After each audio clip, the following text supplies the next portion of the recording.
Bueno, para el siguiente tema va a ser una charla un poco más corta. Vamos a hablar acerca de los conceptos básicos sobre riesgo eléctrico. En esta parte es importante que nosotros, como personal no electricista o advertido, conozcamos un poco acerca de cuál es la responsabilidad que nos estamos enfrentando también a un sector que maneja todo el tema de riesgo eléctrico, como es el caso de Enel, es nuestro principal cliente que nos instruye sobre estos conceptos preventivos frente al tema del riesgo eléctrico. Por tanto, es importante que nosotros dentro de la parte administrativa y operativa conozcamos estos conceptos básicos y sepamos cómo los podemos interpretar. Listo, las personas que no, vamos a hacer un pequeño paréntesis, las personas que no han podido diligenciar todavía la asistencia a través de los profesionales que tengamos en campo, vamos a estar pasando las asistencias también en físico, entonces no se preocupe. ¿Me confirman si estamos viendo la pantalla? Si se puede, si se está proyectando algo. Sí se ve. Sí, sí se Listo. ve. Entonces, como les comentaba, vamos a hablar acerca del riesgo eléctrico y pues, las consecuencias generales que pueden suceder a la exposición del mismo. Empezamos con qué es el riesgo eléctrico. El riesgo eléctrico es la posibilidad de que una persona entre en contacto con electricidad de forma que pueda causar daño, ya sea por choque, quemaduras e incluso por incendios que puedan presentarse en las áreas donde se esté expuesto a este riesgo.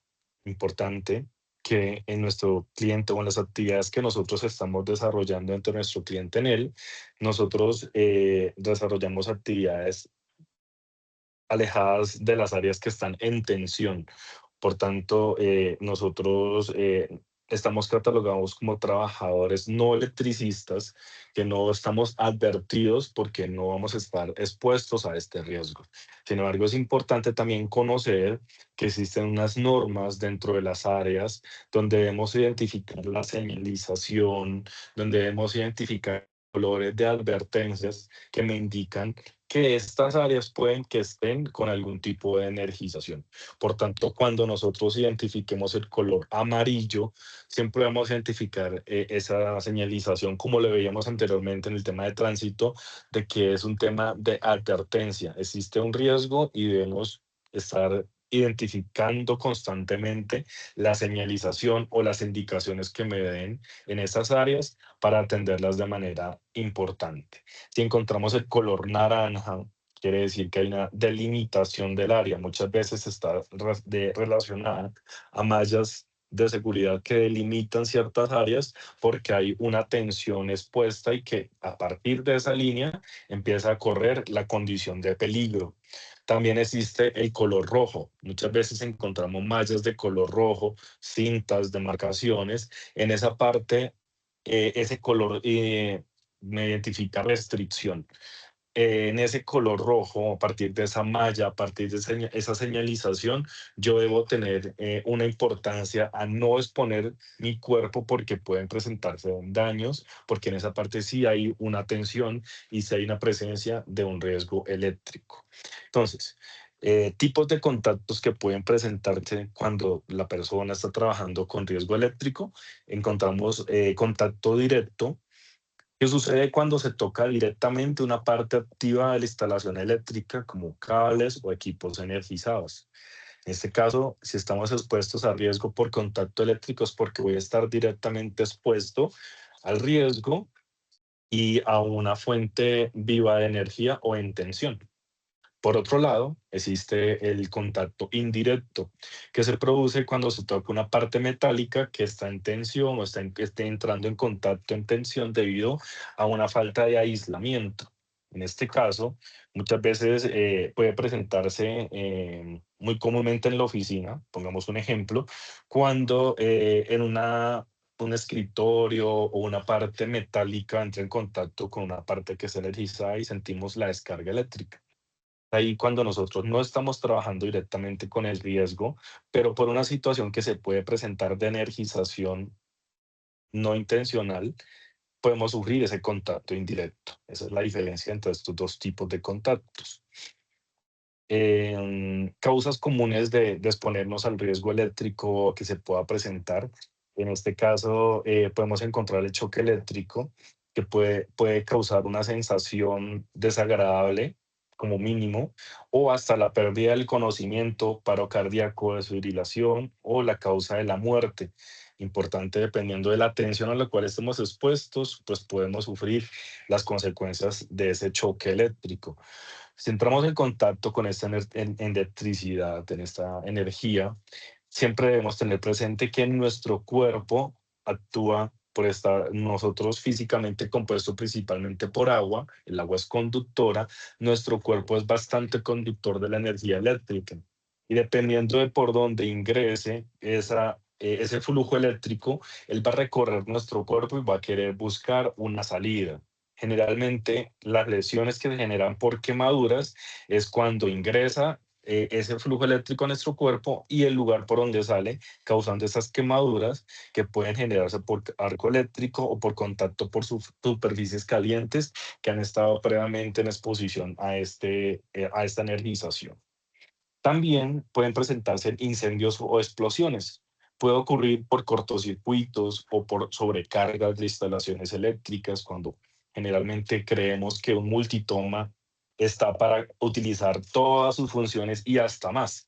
Entonces es importante reconocer que cuando se presenten situaciones de sobrecarga, es porque estamos sobreocupando esas instalaciones eléctricas o porque estamos desconociendo los riesgos que pueden presentarse al utilizar estas instalaciones y pues como consecuencia se presentan los incendios y en los peores de los casos también las explosiones.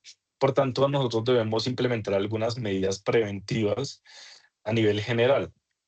Si vamos a exponernos al riesgo como tal, debemos tener un conocimiento previo, tener una formación o capacitación es muy importante al momento de trabajar con energía eléctrica, siempre conocer sus consecuencias, sus medidas preventivas y los elementos de protección de personal que se deben utilizar. En este caso, el personal que está expuesto utiliza unos guantes especiales aislantes, un calzado especial aislante, una ropa de trabajo de advertencia y otros elementos como gafas, casco, que ayudan a prevenir no solamente el riesgo eléctrico, sino los riesgos también que estén expuestos adicionales en las áreas donde estén desarrollando sus labores. Mantenimiento preventivo siempre debe realizarse a las instalaciones a nivel general donde haya algún tipo de exposición a energía, bien sea en los lugares de trabajo, pero también se nos puede presentar en nuestras instalaciones de las oficinas, de nuestros puestos de trabajo. Es importante realizar una inspección y siempre identificar esas condiciones donde estemos realizando nuestras conexiones para evitar que se presenten algún tipo de eventos dentro del desarrollo de nuestras labores. Si identificamos alguna condición insegura, recordemos que este mes estamos promocionando el reporte de datos y condiciones inseguras a través de dos medios. Tenemos el reporte a través de una ficha de reporte de datos y condiciones inseguras que está disponible en cada una de las áreas, pero también estamos promocionando una campaña a través de un código QR que nos lleva al formulario de reporte de esas mismas condiciones. La invitación es que reportemos si identificamos algún tipo de condición insegura. Desconexión segura habla de desconectar la corriente eléctrica antes de realizar cualquier trabajo, bien sea reparación o mantenimiento. Esto aplica en campo, pero también trayéndolo un poco hacia la parte de la oficina, cuando de pronto se vaya a realizar algún tipo de adecuación, un cambio de un bombillo, una revisión de alguna parte del componente eléctrico de algún equipo, siempre es importante recordar que se debe hacer una desconexión segura. El uso adecuado de las herramientas, recordemos que cuando se realiza trabajo con energía, las herramientas deben estar aisladas para garantizar que el trabajador no vaya a tener contacto con estas líneas de energía. Y siempre señalizar las zonas de riesgo para advertir al personal de que se está realizando estas actividades. Por tanto, es importante que nosotros conozcamos que siempre nuestro cliente va a estar divulgándonos estas 5 reglas de oro. ¿Qué es eso, compañeros? Las 5 reglas de oro son 5 pasos muy importantes que debemos tener claros al momento de realizar labores en trabajos que requieran tensión o trabajos que no requieran tensión. Entonces es importante siempre recordar estas 5 reglas de oro. La primera es la desconexión, desconectar. Cuando hablamos de desconectar es hacer un corte visible a la energía, estar atentos a que se haga un corte de ese flujo de energía para poder intervenirlo, lo primero que debe hacer. Lo segundo es prevenir cualquier tipo de retroalimentación, que es el bloqueo. Cuando se hace un corte en el primer paso, en el segundo paso lo que hacemos es evitar que por accidente llegue otra persona y active nuevamente esa conexión y vuelva a presentarse esa situación de tensión en la línea que se vaya a estar interviniendo. Por eso es importante llevar como ese consecutivo de la aplicación de estas reglas de oro. Primero desconecto y lo segundo bloqueo para evitar que vuelva a reconectarse. La tercera regla habla de la verificación de la ausencia de tensión. Desconecté, bloqueé, pero eso no me garantiza de que el lugar donde yo voy a intervenir esté libre de tensión. Por tanto, yo debo verificar a través de instrumentos que me permitan determinar el nivel de potencia de energía que esté corriendo por diferentes pues, situaciones donde yo vaya a intervenir o locaciones para garantizar de que no haya tensión. Sería la tercera regla. La cuarta es poner a tierra y en cortocircuito. Si nosotros vamos a estar interviniendo en estas instalaciones o en esos lugares donde posiblemente haya un riesgo eléctrico, no solamente está relacionado el riesgo eléctrico a esa energía que fluye por ese circuito. Muchas veces, por condiciones ambientales, puede presentarse la energía estática o por descargas atmosféricas se puede energizar nuevamente ese lugar donde se vaya a intervenir. Por tanto, es importante esta cuarta regla. Siempre poner a tierra o en cortocircuito para que la energía residual o adicional que pueda presentarse por emergencias siempre fluya hacia la tierra y pues esté en cortocircuito y no presente algún tipo de riesgo adicional para la persona que esté trabajando.